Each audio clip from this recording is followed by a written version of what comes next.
Time for another long day of my favorite activity. Throwing ice cubes out my window at Konami's headquarters until they make playable ice barrier monsters.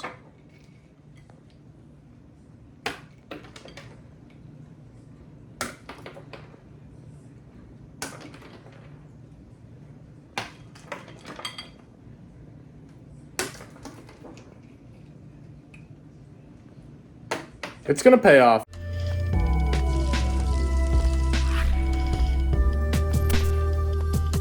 Good afternoon, Jank enthusiasts. I'm MBT, and welcome back to 10-Minute Testing, the only scripted, supervised, and hinged deck check ripoff. The new battle set is upon us, and aside from most of the cards we were missing from Rarity Collection 2, it's got a whole host of enablers for new archetypes. Today, we're going to cool off with historically one of the worst. Presenting Ice Barrier. Ice is nice. Cool look. So here's the list. As always, I'll give you a background about the archetype, a little bit of a discussion about what I hope the deck can do, and of course the card by card. But first, this video is sponsored by Yu-Gi-Oh! Pro Deck. I've been shilling Yu-Gi-Oh! Pro Deck for, well, years at this point, and I'm happy to announce I have no intention of stopping anytime soon. By now, they've become the most complete repository of tournament tops on the internet, the best place to jam prog with friends, and of course, still host strategy articles. Recently, they've added a new piece of infrastructure to the fold, a 3-card arena draft, draftable with card pools featuring classic formats, Master Duel, or within any parameters you like. Give it, or any of their other features, a look at www.ygoprodeck.com. With that, let's interrogate the Ice Barrier. Ice Barrier is an archetype whose historic claim to fame was how depressingly bad it was. It's no wonder these monsters, famously tasked in lore with keeping Trishula, Brionac, and Gungnir on ice, failed miserably. Their waves of support during Yu-Gi-Oh's dual terminal era were so laughably bad that during COVID they were voted by the community to get a new wave of support as a joke. Konami surprised us with some cards that had serious potential, and now a few years later, a second wave of "Oh God, please fix it" support has put the deck squarely in playable territory. In fact, one of the cards, Mirror Magic Master, is expected to make a splash in Sprite, but today we're trying them pure. The modern Ice Barrier deck revolves around a couple of key interactions. Firstly, their non-once-per-turn Rhoda allows you access to a whole slew of starters and extenders. The most important, Revealer, can summon a Hexa and get a Mirror Master into rotation. From there, you can overlay some 4s to go Bahamut Toad, or get a Coral Anemone setup going depending on your access to the Mirror Man. Once you've got him on field via Coral or Chains, tribute a utility monster, summon a bunch of tokens, and Coral Dragon into Crocodragon to draw a truly obscene amount of cards. Usually end boards will include Toad Omnis, Quicksinks into Trishula, and their new dragon, Lancia. So with that, let's get into the card by card. We'll begin with the Ice Barriers, 3 copies of Gorgeous, Swordsman of the Ice Barrier. While you control another Ice Barrier, your opponent can't activate the effects of monsters in the graveyard. Can you think of maybe one flaming boy who would like to circumvent that floodgate? You can only use each of the following effects of Gorgeous once per turn. If you control an Ice Barrier, you can special this from your hand to defense, and if normally special summoned, you can specially level 5 or lower Ice Barrier from your hand or graveyard. Next up is Revealer. While you control another Ice Barrier, your opponent cannot tribute summon. You can only use each of the following effects of Revealer once per turn. Discard a card to special an Ice Barrier tuner from your deck, and you can't special summon monsters for the rest of the turn except for water monsters. If you would discard or send a card from your hand to the graveyard to activate an Ice Barrier effect, you can banish this card instead. The tuner you often get is Hexa, Spirit of the Ice Barrier. While you control another Ice Barrier monster, monsters your opponent controls lose 500 attack and defense, and during your main phase, you can send a level 3 or lower Ice Barrier monster from your deck to the graveyard, and if you do, this card's level becomes the same as that monster's until the end of the turn. Usually that's going to be Mirror Magic Master of the Ice Barrier. You contribute another effect monster. You can't special summon monsters from the extra deck for the rest of the turn except for water synchros. Special summon up to 3 Ice Barrier tokens, and if you do, increase this card's level by the same number. If this card is sent to the graveyard, you can add an Ice Barrier card that is banished or in your deck to your hand, except for Mirror Magic Master of the Ice Barrier. Those are hard onces. We're playing 3 copies of Speaker for the Ice Barrier. Really good extender here. While you control another Ice Barrier monster, defense position monsters your opponent controls cannot change their battle positions. You can only use each of the following effects once per turn. If you control an Ice Barrier, special this from your hand, and if you control an Ice Barrier, you can banish this from your graveyard to get an Ice Barrier token to your side of the field.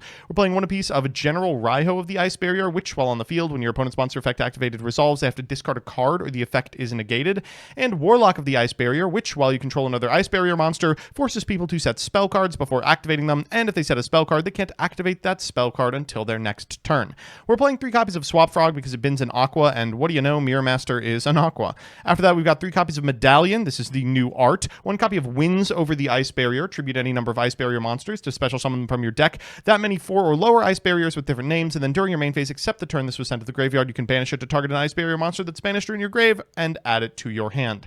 Finally, we've got Freezing Chains of the Ice Barrier, which when activated can target a level 4 or lower Ice Barrier in your graveyard, special summon it, and if you control 3 or more Ice Barrier monsters you control are unaffected by the activated effects of your opponent's monsters specialed from the extra. After that, we've got Non-Engine, Ash Blossom, Ghost Mourner, Effect Veiler, Forbidden Droplet, Triple Attack, Called by the Grave, and Infinite Impermanence in the extra. We've got Trishula Zero, we've got Sword Soul Supreme Sovereign, Cheng Ying, Gimmer Agrind, Trishula, Crocodragon, Adamancipator Risen Dragite, Coral Dragon, Crystron Condanx, and 2 new ones. Lancia Dragonic Ancestor of the Ice Spirit Mountain. Once per chain, if your opponent specials a monster, you can special summon an Ice Barrier from your hand deck, extra deck, or graveyard, then change an opponent's attack position monster to defense position. This is a twice per turn, and if this face-up synchro summoned card in its owner's control leaves the field, you can special an Ice Barrier synchro from your extra deck, and it's treated as a synchro summon. We are playing Giga Brionac, the Dragon of Icy Malevolence. If this card is synchro summoned, you can discard a card, then target a card on the field, return it to the hand, and if this card is special summoned from the graveyard, you can discard a card to target a card on the field and return it to the hand. We have a Bahamut, a Toad, a Coral Anemone, an SP Little Knight, and a Salamangreat Almirage in the side. We've got Medium of the Ice Barrier for like going second. We've got 2 copies of Druisworm and 1 Magnemite. We've got the Feather Duster, Triple Tactics Talent, Thrust. We've got Cosmic Cyclone, Evenly Matched, and a 1-of-Dimensional Barrier. I'm going to talk about a couple of additional things. Firstly, Agrind is actually a pretty decent extra extender. We're not playing it here because all it does is make Lancia a little more easily, and we're trying to combo all the way off. And we could theoretically play Crossout Designator as well, and Spellbreaker if we're going first. Just things to consider. So with that, let's jump into the games. Our first match is up against Branded, and this really just showcases the bread and butter combos of the deck. We're going to begin with a copy of Revealer of the Ice Barrier, pitching a Mirror Magic Master for a Hexa. We don't have to activate the Hexa because we have the Mirror already. We're going to go ahead and activate the Mirror effect and then follow it up with a Medallion to get a Speaker. We'll special summon the Speaker, and 4+4 is a rank 4. Let's make a Bahamut Shark into a Totally Awesome. From here, we can link off these 2 monsters in order to go into a Coral Anemone and then bring back the Mirror Magic Master, trading the Coral Anemone in for 3 tokens. We will get those, and now it's time to start comboing. We're going to begin by going into a copy of Coral Dragon and followed up with a Gorgeous. Gorgeous is going to trigger, bringing back this copy of Revealer, and 6+4 is 10. Let's make Lancia. Finally, we'll go Speaker to summon a token, and we'll make a Ravenous Crocodragon, which alongside the Coral Dragon is going to draw us 4 cards. From here, we are going to set 1 and pass back to our opponent 2 draws for turn. They're going to begin with a copy of, you guessed it, Guiding Quem. They'll activate the Quem effect in order to send a copy of Albion, then Cartesia afterwards. Now that Cartesia's down, we're going to go for Lancia to summon a copy of General Raiho, which is going to make it difficult for them to resolve a ton of monster effects this turn. As a result, after Ash the Fusion deployment, they elect to go for a Nadir Servant, sending a copy of Albion instead of committing to the Branded Fusion. They'll go for Guiding Quem into a copy of Albion, and we will go and get a Speaker to put it in defense position so it can't check anything. At end step, they're going to activate the Graveyard effect of Branded in High Spirits and the Graveyard effect of Albion, but we will check that copy of Branded in Red with our Ravenous Crocodragon.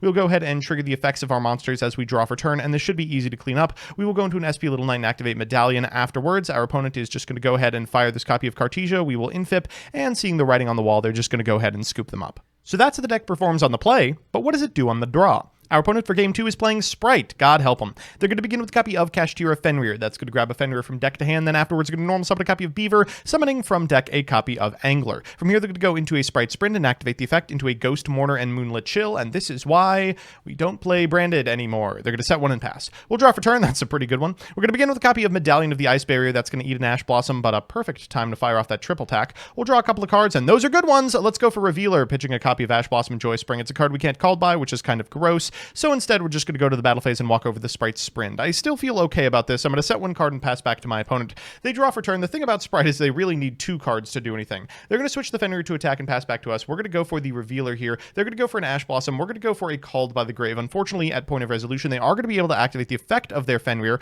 We'll go for our Gorgeous in order to summon a copy of Speaker, and they will Fenrir to get rid of the Gorgeous. No big deal. We can now normal summon a Swap Frog to get that Mirror Magic Master into rotation. We'll go for the effect in order to grab a Freezing Chains, and we'll overlay for a Bahamut Shark, go to the battle phase, walk over the Fenrir because it's got 2600 attack, and then in main phase 2 we can activate the effect of Shark in order to summon a copy of Toad. From here we can make a copy of Coral Anemone and Freezing Chains back the Mirror Magic Master, activating its effect, pitching the Coral Anemone to summon 3 tokens to our side of the field. From here we can go ahead and start Synchro Summoning. First up Coral Dragon, followed by Speaker for a token, and a 3 material Ravenous Crocodragon. We'll draw 4 here, replenishing our hand and ensuring that we'll be able to accomplish stuff, and we'll begin with a Medallion. We're going to set 2 and pass back to our opponent now on 3 cards. We know that one of them is Fenrir. Fenrir. They're going to special the Fenrir. We will crock that bad boy immediately. Afterwards, we're going to go for Sprite Starter. That's probably worth a Toad. One card in hand, really hard for Sprite to recover. We're going to activate Toad to get Swap Frog to ensure we can OTK next turn. They will just set one and pass. Should be enough. We'll draw for turn. We're going to begin with the Swap Frog activation here. We're going to set a copy of Mirror Magic Master. Then we'll activate the effect in order to grab a Revealer. Because we special the Swap Frog, we can now normal the Revealer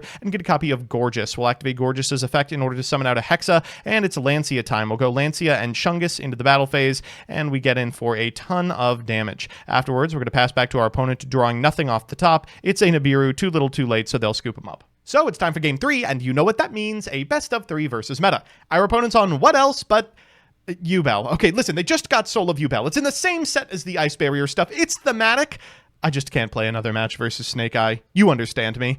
Our hand looks really good, but that super polymerization looks pretty good as well. We're going to begin with a copy of Revealer, and it's going to get, Veilered. Okay, no big deal, no big deal. We can activate the effect of the Mirror Magic Master here in order to grab Chains. We'll go for Medallion to the Ice Barrier in order to grab a copy of Speaker. We're going to Speaker effect in order to summon itself. And let's go ahead and make a Bahamut Shark and summon a Toad afterwards. Next, we'll fire off this copy of Freezing Chains to bring back the Mirror Magic Master, and then we will tribute the Bahamut Shark to get 3 tokens. Okay, we're well on our way to making this work. We're going to send the 5 Mirror Magic Master and the Coral Dragon into a Gorgeous here. We're going to go ahead and summon back the Revealer, activate Lancia, summon a token off Speaker, and end on the Croca Dragon board. Let's draw 4 cards. 1, 2, 3, 4. That's a lot of non-engine. We'll pass back to our opponent who draws the 3rd Super Poly. God. All right, they're going to begin with a copy of Pot of Prosperity. We're going to let that go. I want to see what they're up to. And now that I know, we have some pretty tasty Ash targets. They're going to begin with a copy of Super Polymerization, discarding Super Polymerization for a Mud Dragon of the Swamp. We're going to activate the effect of the Totally Awesome and the Lancia. They will Mud Dragon themselves, and we're just going to go ahead and bring out Trishula. Trishula here does not target, fun fact. So we're going to be able to eat that other Super Polymerization and put them on 2 cards. One is opening, so we'll pop it, and they'll concede. So it's time for game 2, and 22 pieces of non-engine in the game after the board, and we draw a Cosmic Cyclone. It's going to have to get us there. Our opponent's going to begin with a copy of Opening of the Spirit Gates, probably for the best that we didn't get a bunch of hand traps. Looking at that Triple Tactics Talents lurking. As is, they at least don't get that card. They're going to go for Yama into Spirit Gates, bring back the Spirit of Yubel, activate the effect, and they're going to go ahead and grab a copy of Nightmare Pain, which we will then activate. We'll activate the effect of the Nightmare Pain, and then afterwards we'll activate the effect of the Spirit of Yubel to get a copy of Yubel from deck. From here we can go Samsara, target Yubel in order to summon itself, trigger the effect of the Yubel to go into the Terror Incarnate in hand, a little unfortunate. And then we're going to go into an Unchained Soul of Rage into an Abominable Chamber. Next up is Grave Squirmer. They're going to go into a, oh my god, 3-mat Appaloosa. Oh boy, okay, that is so bad against us specifically. We'll get rid of the Nightmare Pain, which is something. We'll go Speaker and follow it up with a copy of Medallion. Next, we're going to go for Wins the Ice Barrier, tributing the Speaker for a Revealer. We'll try and activate the effect of the Revealer, but that's going to trade for the Phantom of Yubel. They're going to send a copy of Spirit of Yubel. We're going to activate the effect of the Mirror Master in Graveyard. They will bring back the Yubel. We will grab a Gorgeous. They will Abominable Chamber into a copy of Unchained Soul of Rage to link off our monster, and we haven't even chewed through the Apo yet. Let's go next. So it's time for that all-important game 3, and who drew 0 non-engine now? This hand looks great. We're going to begin with a copy of Medallion of the Ice Barrier. We'll grab a Speaker, followed up with a Revealer. Revealer effect, pitching Revealer for a Hexa. Hexa here is going to send to the graveyard a Mirror Magic Master. Next, we're going to activate the effect to grab a Gorgeous, and after that, we're going to activate the effect of the Speaker to summon itself. Let's go for a Bahamut Shark into a Totally Awesome, and afterwards, we can go ahead and link these 2 suckers off for a Coral Anemone, activate the effect to bring back the Mirror Magic Master, and activate the Mirror Magic Master, pitching the Coral Anemone to summon 3 tokens to our side of the field. The setup combo is quite simple. We're going to go for Coral Dragon, followed by Gorgeous. We will activate the effect of the Gorgeous in order to bring back the Revealer and go into a Lancia, then Speaker to summon a token, and 6, 7, 8, 9, it is Croca Dragon time. We'll draw 3 cards and 1 card. Let's see what we end up with. Another Ash, an Imperm, Swap Frog, and Chains. We'll pass back to our opponent who will lead Imperm off the top into Totally Awesome. No big deal. They're going to go for Mature Chronicle, followed up with Samsara D Lotus, activate the effect. We will Ash Blossom, and they concede on the spot. So we're back with the deck, and whew, nice to see Ice winning during Fire format. Let's do the pros and cons. First, the pros. 1. Mirror Magic Master is an extremely powerful card for the deck. A free search when it's sent to the graveyard and 3 tokens for tributing an effect monster means it gives ample synchro options to the strategy. Add to that cards like Gorgeous, which gives extension, and new boss monster in Lancia, which gives you free access to any Ice Barrier from the deck if your opponent special summons, and you can put up a fairly hard to crack board with specific floodgates threatening the opponent if they commit too much. 2 is that it's sticky. If they out Lancia with a breaker, you're still going to get a free Trishula activation. Toad always guarantees follow-up. You're never going to lose to Raigeki here, is what I'm saying. And 3, the basic 1.5 card combo lets you draw 4. Drawing 4 is good, especially in a deck that can play 19 pieces of non-engine. And the cons. Firstly, the deck is fairly weak to very specific targeted interruption. The standard combos do play around Nibiru pretty easily, but awkward hands that have limited access to mirror, or hands that can't protect mirror from being negated, are going to be ending on extremely lackluster boards. 2, it does unfortunately struggle to play through Shifter. It turns off the Gorgeous Revive, Mirror Magic Search. It means your hands are a little tricky and your end board ceiling is notably lower. And 3, the deck is hard to play. You have to manage a lot and keep a dozen one-of effects sorted in your head, which is a tall ask for a mid deck. Overall, for a deck heralded as one of the worst decks in the past, the new Legacy support is bringing it up to at least a level of mid. Expect to see Ice Barrier make a splash near you, or at least be splashed into Sprite. So that's that. Thanks so much for watching. These 10-minute testings are functionally subsidized by, and occasionally suggested by, my Patreons.